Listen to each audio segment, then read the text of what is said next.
Howdy folks, welcome back to my YouTube channel. I am your host, the Mighty Bjorn, and today for you have a Dungeons & Dragons video. And this is a subject that I think probably a lot of people could use help with, or maybe they can pick up something as kind of an additional advice. Because today I'm going to talk about constructing your medieval towns. So we're designing your medieval towns, if you will, and kind of putting them on paper.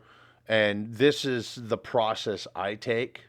It may not necessarily be the best process. It may not be a process that works for you, but it's a process that works for me.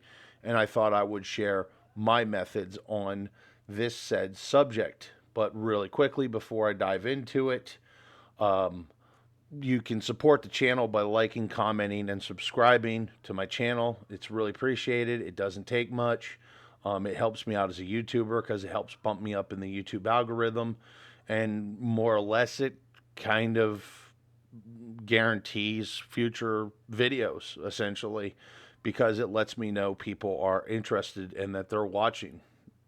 With that being said, if you want to provide even more support, I do have a Patreon page. You can check it out down below in the video description. There's a link and you can go there. But now let's get into the meat and potatoes of today's video. As I sit here staring at meat and potatoes and going, man, I'm hungry right now. But let's move on. The first place I start with is government buildings. Now, these are going to be your sheriff's quarters, your sheriff's home, maybe where your judge is, if you have a judge, the duke, the baron, whatever. Basically, you're going to start with the residence is where I start, your government-based residencies, as well as I also do the guardhouses at this point. Because, yeah, I mean, there's going to be guards that are going to stay at some kind of small fortified guard shack. It could be nothing more than a tower. It could be just a fortified building with a small training yard and stuff like that. And with that being in mind, too, at this time, I also edge out any training areas that's either within the city limits, and in some cases, I actually have training areas outside city limits, and that's mostly related to archery areas. Now, the next thing I move on to is religious structures. Religious structures are really important because, in all honesty, religion is important within Dungeons and Dragons itself, particularly to your clerics and your paladins. But at the time, I mean, we're looking at mostly Dungeons and Dragons is surrounded by the idea of, the medieval period or later medieval periods. Religion was really important during that time frame. The church actually had a lot of power. So that's something to take in consideration. Now, your religious structures could be anything from a huge cathedral to a nice, simple chapel, or even just nothing more than an altar in some cases. And when it comes to this, the gods in question that are going to be worshipped are going to be gods that is going to be relatable to the race's culture, to the area, things of that nature. So if it's a more, we'll say, coastal area that's kind of Greek influenced, if you will, then the deity that's going to be the primary worshipped is probably going to be Neptune or something along those lines. Maybe some cases you might even have Zeus in that case as a secondary. If you look at Spartans, they primarily worshipped Ares. So if you per se had a city etched out that's kind of influenced by the idea of Sparta, then something like a god of war, such as Ares, would be the primary deity featured in your religious structures. Now, the next area I go to is going to be your trade centers and your resource centers. Now, the resource centers is going to be stuff like your blacksmith, any mines, smelters, windmills, any types of mills. Could be a hydro mill. I also include sawmills at this point if there's a sawmill within the city limits, things of that nature. Also, when it comes to your trade centers, there's different things that you can go with. You can go with more of just a market stand or various market stands, which would be very common during the medieval period. They're most towns and villages would have some type of market square or a market street, if you will, and they would actually quite commonly have some type of market stand. You would also have brick and mortar stores itself, such as a general store, could be a wondrous items shop. Once again, the blacksmith would have his own store in there. So that's something to think about. Butcher shops, potters, carpenters, etc., would all be within there, which is something I discuss in another video dealing with medieval tradesmen. Definitely check that out. I'll try to have a link down below if I can remember to add said link down below for that. Another thing I include around this time frame is going to be taverns, inns, and flop houses. Now, to me, those are three different classifications of structures. Taverns is more or less just a bar, and it's that simple. They may serve food, but they may not serve food. More than likely, they won't. Basically, it would be a basic drinking establishment. A flop house is more or less just a place that rents rooms for people to sleep and may not be the highest quality of rooms or beds in flop houses. And then an inn is sort of the same thing, but inns I tend to also have some type of bar or a place to get food, whatnot, or an inn. So like an inn's kind of a one-stop shop for your travelers, where a flop house is a place to sleep. And, well, realistically, a tavern is nothing more than a social hub. Now, with that being said, I also include other types of social hubs, such as theaters, if there's going to be a theater or a stage or an amphitheater, something along those lines. As well as I also include things such as gambling dens around this period, where basically I'm covering stores and things of that nature.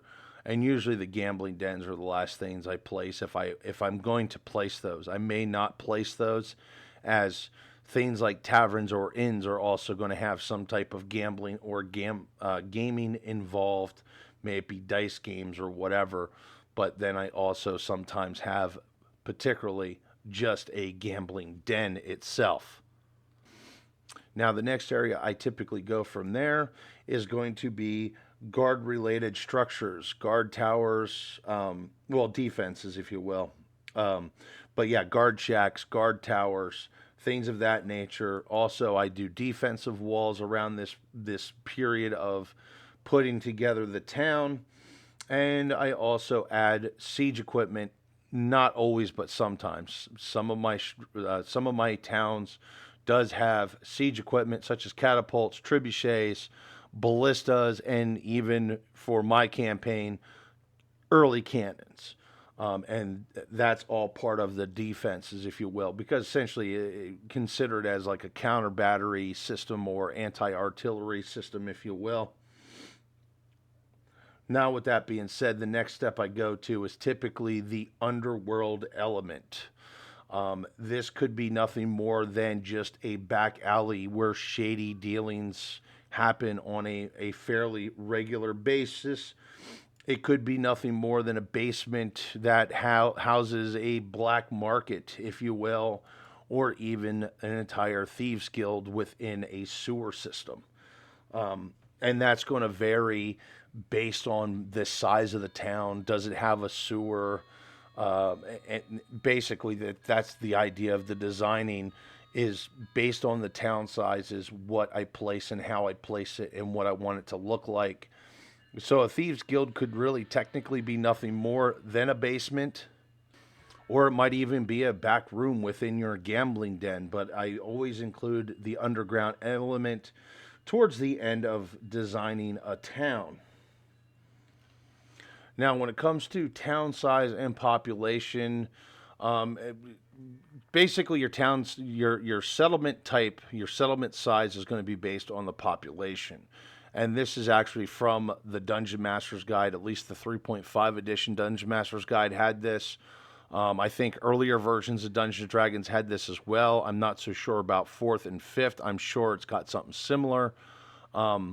But basically, the size of the settlement size is going to guide how I design the structures, how big they're going to be, what types of structures I'm going to use, things of that nature. Because certain towns might not have certain types of structures, such as all these are going to have some type of blacksmith, but a throp, the blacksmith might not be skilled enough to actually be considered a weapon or an armor smith.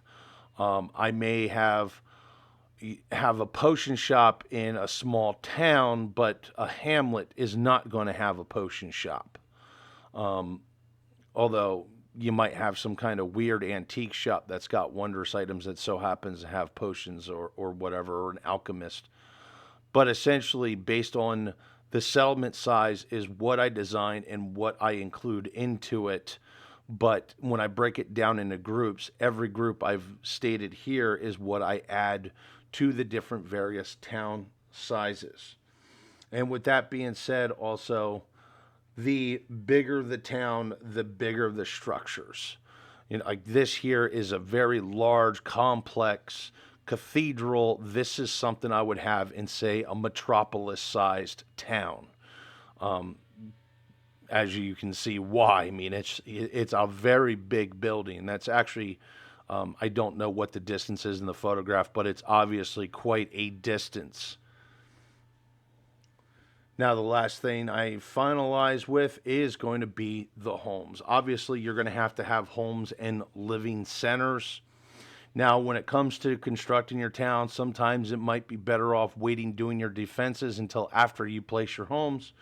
But understand that when you're placing homes and you're placing farms and mills and things of that nature, not all of that is going to be within your city walls. Some of it's going to be outside of it. Actually, quite a bit of it will probably be outside of it, especially when you start including things like farms. And then when it comes to the construction, it's going to be based on what kind of area they're in, what kind of resources do they have, what kind of wealth does the owner of the said structure have. A king or a duke, they would probably have some type of stone structure, where your average person might have something like this, where it's a wattle and daub type structure. Now, that being said, this is a more complex one, so this would be a more wealthier citizen, maybe the sheriff or a lord, but that is also something I cover in a previous video, as I did a video discussing medieval construction. I'll have a link for that in the video description as well, because that's going to go more in depth about the different types of resources, how they would be used, where they would be used, how the different buildings would be constructed, things of that nature. It goes into a lot more detail about just generalized medieval construction.